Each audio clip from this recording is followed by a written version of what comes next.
Morning students, welcome to Gangotri group of school. जैसे कि आपको पता है कि मैंने इलेक्ट्रोस्टैटिक्स 12th का फर्स्ट चैप्टर स्टार्ट कर दिया है। आज मैं आपको बताने जा रहा हूँ मेथड ऑफ चार्जिंग। कल हमने चार्जेस के बारे में बात की थी, आज चार्जिंग के बारे में बात करते हैं कि चार्जिंग कैसे की जाती है, किसी बॉडी पे चार्ज कैसे लाया जाता है प्रैक्टिकली। कुछ एग्जाम्पल लेके मैं आपको बताऊंगा। इसके दो तरीके होते हैं, एक कंडक्शन और एक इंडक्शन। पहले कंडक्शन के बारे में बात करते हैं। क्या होता है conduction? Transfer of charge from one body to another body due to the contact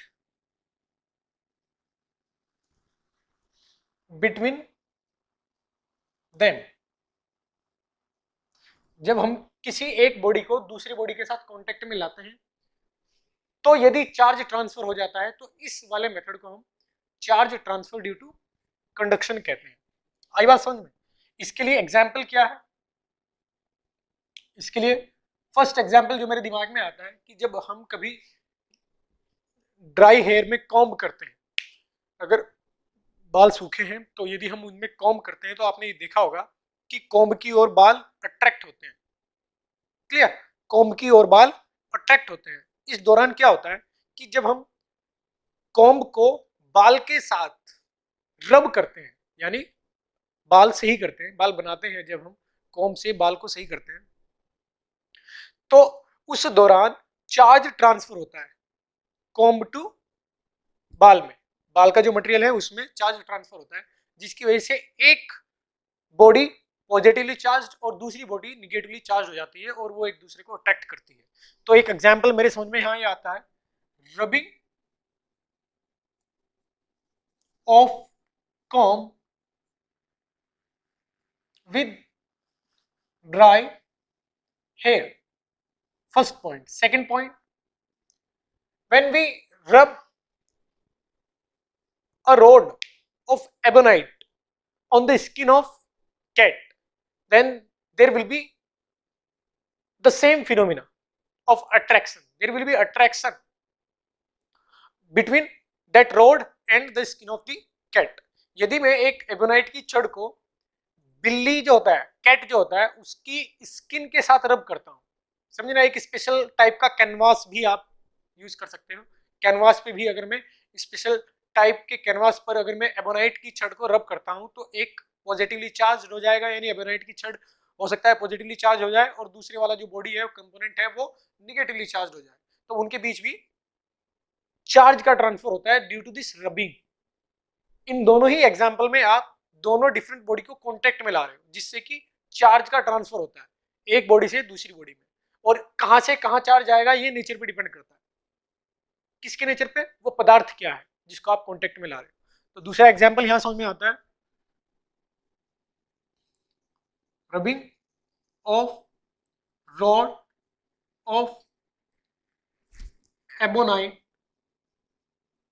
with the skin of cat. ऐसे बहुत सारे एग्जांपल। क्लियर? दूसरा, अब मैं दूसरे वाले के बारे में बात करूंगा, इंडक्शन। इंडक्शन के बारे में बात करूंगा। ये थियोरेटिकल चीजें चल रही हैं अभी, सिर्फ आप समझते जाए। इससे बहुत ज्यादा क्वेश्चन इलेक्ट्रोस्टैटिक्स में नहीं आता है, कंडक्शन से बहुत ज्यादा क्वेश्चन नहीं आते हैं। अर्थिंग वाले कुछ कॉन्सेप्ट होते हैं, उसमें ये रिलेटेड होता है कंडक्शन। मतलब आते हैं, क्वेश्चन आते हैं, लेकिन ऐसे नहीं कि बहुत ज्यादा आते हैं। ये इंपॉर्टेंट चीज है इंडक्शन। ये बहुत ज्यादा फिनोमिना में रोल प्ले करता है इंडक्शन। ये कुछ फिक्स टाइप के क्वेश्चंस में ही रोल प्ले करता है कंडक्शन। तो इंडक्शन की अब मैं बात करने जा रहा हूं। इंडक्शन के थ्रू कैसे हम किसी बॉडी को चार्ज कर सकते हैं। देख, क्या करता हूं मैं, यहां एक बॉल ले लेता हूं, मेटल की बॉल है, मेटल। अब इसके पास क्या करता हूं मैं, अभी ये न्यूट्रल है, ये भी न्यूट्रल। इंडक्शन समझने के लिए आपको मेटल समझना पड़ेगा कि मेटल क्या होता है, मेटल की स्ट्रक्चर क्या होती है, आपको ये समझनी पड़ेगी। ध्यान से सुनना, मेटल क्या होता है। जैसे आप केमिस्ट्री में पढ़ते हो कोवलेंट बॉन्ड, आयनिक बॉन्ड, पढ़ते हो ना आप, कोवेलेंट बॉन्ड, आयनिक बॉन्ड, इसी टाइप का एक बॉन्ड होता है मेटेलिक बॉन्ड, इसी टाइप का एक बॉन्ड होता है मेटेलिक बॉन्ड। वहां भी मेटेलिक बॉन्ड को समझने के लिए भी मेटल की स्ट्रक्चर जानना जरूरी है। क्रिस्टल जो लैटिस होती है, मेटल की जो लैटिस होती है वो किस तरीके से अरेंज्ड होती है, वहां एटम्स और इलेक्ट्रॉन किस तरीके से अरेंज्ड होते हैं मेटेलिक बॉन्ड बनाने के लिए। तो वो चीज अगर आपको अच्छे से क्लियर है तो मेटल की स्ट्रक्चर आपको अच्छे से क्लियर है। वही चीज मैं यहां दोबारा बताने जा रहा हूं आपको। मेटल में क्या होता है कि जो इलेक्ट्रॉन्स होते हैं इसके, मेटल एक पीरियोडिक टेबल में समूह है जिसका मेटेलिक समूह, मेटेलिक एक नाम होता है इसका, मेटेलिक, मेटलॉइड्स, मेटलॉइड्स होता है उसका नाम, क्लियर। तो उसमें क्या होता है कि इलेक्ट्रॉन आउटर शेल में 1 2 3 होते हैं आउटर शेल में, समझ में बात। तो वहां से ही मैं रिलेट कर रहा हूं। यहां क्या होता है कि मेटल की क्रिस्टल लैटिस के अंदर बहुत सारे फ्री इलेक्ट्रॉन होते हैं। फ्री इलेक्ट्रॉन कैसे कि वो उसकी लैटिस में घूम सकते हैं फ्रीली। एटम एडजस्टेड होते हैं, फिक्स होते हैं, एटम एक पोजीशन के बाद वाइब्रेट करते रहते हैं, यानी फिक्स है, उनकी मेन पोजीशन फिक्स है। लेकिन जो फ्री इलेक्ट्रॉन है वो उसकी बॉडी के अंदर कहीं भी घूम सकते हैं, मेटल की बॉडी के अंदर कहीं भी क्लाउड की फॉर्म में घूम सकते हैं इलेक्ट्रॉन्स। उनको इसलिए बोला जाता है फ्री इलेक्ट्रॉन, और इनकी संख्या बहुत ज्यादा होती है, हम इन्फिनाइट मान के चलते हैं, क्लियर। इस चैप्टर में मैं इन्फिनाइट मान के चलूंगा। फ्री इलेक्ट्रॉनों की संख्या के आधार पर ही जो मेटल होते हैं उनको इस तरीके से डिवाइड किया जाता है कि ये मेटल है, ये नॉन मेटल है, और ये सेमीकंडक्टर है, मतलब ये कंडक्टर, नॉन कंडक्टर, सेमीकंडक्टर। ये बेसिस भी फ्री इलेक्ट्रॉन के आधार पर ही किया जाता है, ये क्लासिफिकेशन भी ऐसे ही किया जाता है, क्लियर। तो आप सुने मेरी बात, जैसे कि मैंने बोला ये मेटल है तो इसके अंदर इसका मतलब बहुत सारे फ्री इलेक्ट्रॉन हैं जो घूम सकते हैं फ्रीली इसकी क्रिस्टल लैटिस में। तो जैसे ही यहां कोई मैं एक पॉजिटिवली चार्ज बॉडी लेके आता हूं, यहाँ कोई मैं पॉजिटिवली चार्ज बॉडी यानी कोई रोड है वो इसके पास लेके आता हूँ, तो क्या होगा, इसमें इलेक्ट्रॉन है, वो इलेक्ट्रॉन इस साइड में आकर एक्यूमुलेट हो जाएंगे, क्योंकि मैं पॉजिटिव चार्ज इसके करीब ला रहा हूँ, तो वो इलेक्ट्रॉन इधर एक्यूमुलेट हो जाएंगे, जिसकी वजह से इधर क्या आ जाएगा, पार्शियल पॉजिटिव, इधर क्या आ जाएगा, पॉजिटिव चार्ज आ जाएगा, इधर निगेटिव चार्ज आ जाएगा। निगेटिव क्यों आ जाएगा इधर, क्योंकि इलेक्ट्रॉन आ चुके हैं इधर, क्लियर। जैसे ही आप इसके पास लेके आओगे तो ऐसा होगा। अब मैं ये कहूंगा कि इसमें इंडक्शन हो चुका है, इस प्रोसेस को ही इंडक्शन बोला जाता है, समझे ना। इसमें पोलैरिटी जनरेट हो चुकी है, ये निगेटिव ये पॉजिटिव, क्यों, क्योंकि आप एक पॉजिटिव चार्ज इसके पास लेके आए हो। हमेशा ये मेटल में ही होगा, मेटल में यानी कंडक्टिंग मटेरियल में ही ऐसा होगा, मेटल बोले तो कंडक्टिंग मटेरियल में ही हमेशा ऐसा होगा, क्या, इंडक्शन होगा। इंडक्शन क्या है कि जैसे ही आप पॉजिटिव लेके आओ चाहे निगेटिव लेके आओ इसके पास, इसमें दो पोल बन जाएंगे, इसमें पोलैरिटी आ जाएगी, एक एंड, जैसे ये पॉजिटिव है तो ये निगेटिव हो जाएगा और ये पॉजिटिव हो जाएगा। आई बात समझ में आपको, क्लियर। तो अब यदि आप इसको यहां से हटा लेते हो, ये फिर से डिस्ट्रीब्यूट गायब हो जाएगा, इंडक्शन फिर से गायब हो जाएगा। अभी भी ये न्यूट्रल है, जितना इस पे इधर निगेटिव है उतना इस पे इधर पॉजिटिव है, तो नेट कितना आया, 0। पहले भी ये न्यूट्रल था, अभी भी न्यूट्रल है। आई बात समझ में, क्लियर। तो अगर मैं इस रोड को यहां से हटा लेता हूं तो फिर से ये चार्ज गायब हो जाएगा, इंडक्शन गायब हो जाएगा, ये फिर भी न्यूट्रल है, इस स्टेट में भी न्यूट्रल है और पहले भी न्यूट्रल था। अब मैं क्या करता हूं, इसको इधर से अर्थ के साथ कनेक्ट कर देता हूं।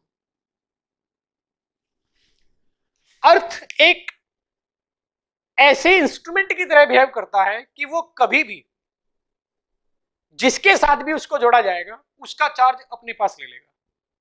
क्या बोला मैंने, अर्थ एक ऐसी वस्तु की तरह बिहेव करता है इलेक्ट्रोस्टैटिक्स में और इससे आगे कैपेसिटर में भी, कि अगर इसको किसी के साथ जोड़ा जाता है, किसी भी बॉडी के साथ जोड़ा जाता है, तो उसका ये पोटेंशियल जीरो बना देता है। और पोटेंशियल जीरो, क्योंकि अब मैं पोटेंशियल वर्ड यूज कर रहा हूं, समझे, पोटेंशियल आपको नहीं पता क्या होता है तो मुझे पोटेंशियल वर्ड यूज नहीं करना चाहिए, तो मैं दूसरे शब्दों में ये चीज बोलता हूं। जैसे ही मैं अर्थ को इसके साथ अटैच करूंगा और ये बॉडी यहां आइसोलेटेड है, तो जब कभी भी अर्थ को किसी आइसोलेटेड बॉडी के साथ कनेक्ट किया जाएगा तो उस आइसोलेटेड बॉडी का चार्ज अर्थ अपनी ओर खींच लेती है, फ्री चार्ज अपनी ओर खींच लेती है। समझ में आया क्या बोला मैंने, उस आइसोलेटेड बॉडी के ऊपर यदि चार्ज है और वो फ्री है तो उसको अर्थ खींच लेती है, पूरे के पूरे चार्ज को, चाहे वो पॉजिटिव चार्ज हो चाहे नेगेटिव चार्ज हो, अपने पास उसको बुला लेती है कंप्लीटली चार्ज को। अब देखो ये नेगेटिव, ये जो है ये नेगेटिव जो इलेक्ट्रॉन्स है वो इसने बॉन्ड किए हैं, अपने साथ पकड़े हुए हैं, एक फील्ड के तहत उनको जकड़ा हुआ है, बॉन्ड है वो इधर आने के लिए, तभी तो वो पूरी बॉडी से यहां है। ये पॉजिटिव चार्ज आप फ्री मान सकते हो, ये दूसरे एंड पर है। तो जैसे ही आप ये स्विच को क्लोज करोगे, ये स्विच है, पहले ये ओपन था स्विच, जैसे ही आप इसको क्लोज करोगे ये पॉजिटिव चार्ज इस वायर के थ्रू होते हुए अर्थ में चला जाएगा। आई बात समझ में? ये पॉजिटिव चार्ज इस वायर के थ्रू होते हुए अर्थ में चला जाएगा। क्लियर? अब आप क्या करो, इस स्विच को यहां से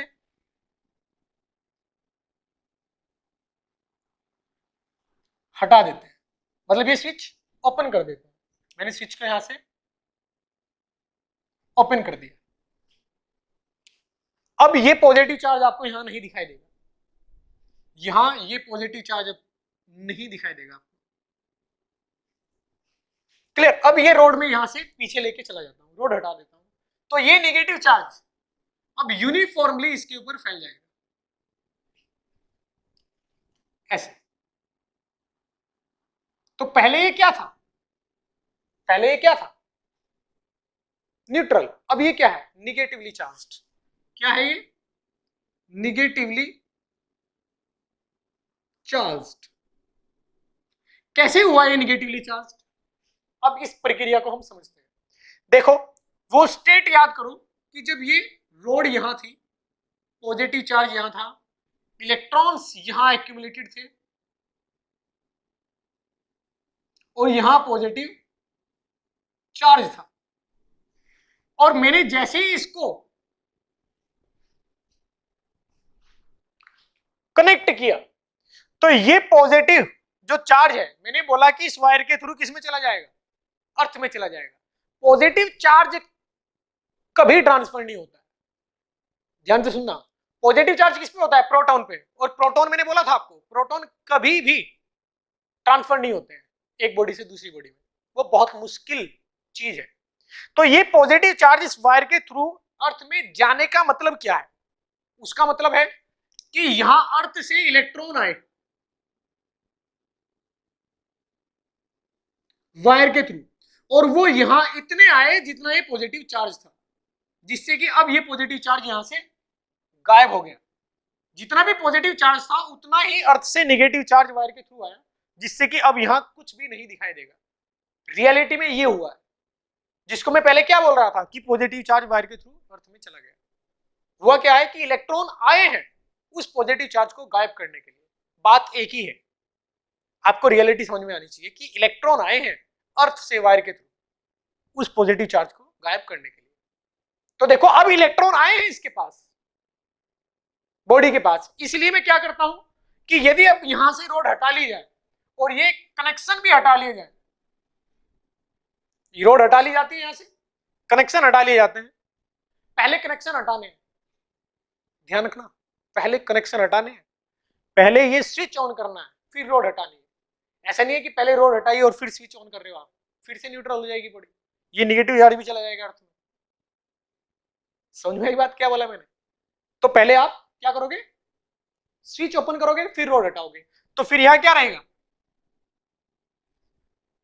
ये नेगेटिव चार्ज, ये जो इलेक्ट्रॉन्स एक साइड में एक्यूमुलेटेड थे, अब वो यूनिफॉर्मली इस बॉडी में डिस्ट्रीब्यूट हो जाएंगे, और मैं कहूंगा कि अब ये निगेटिवली चार्ज्ड हो गई है बॉडी।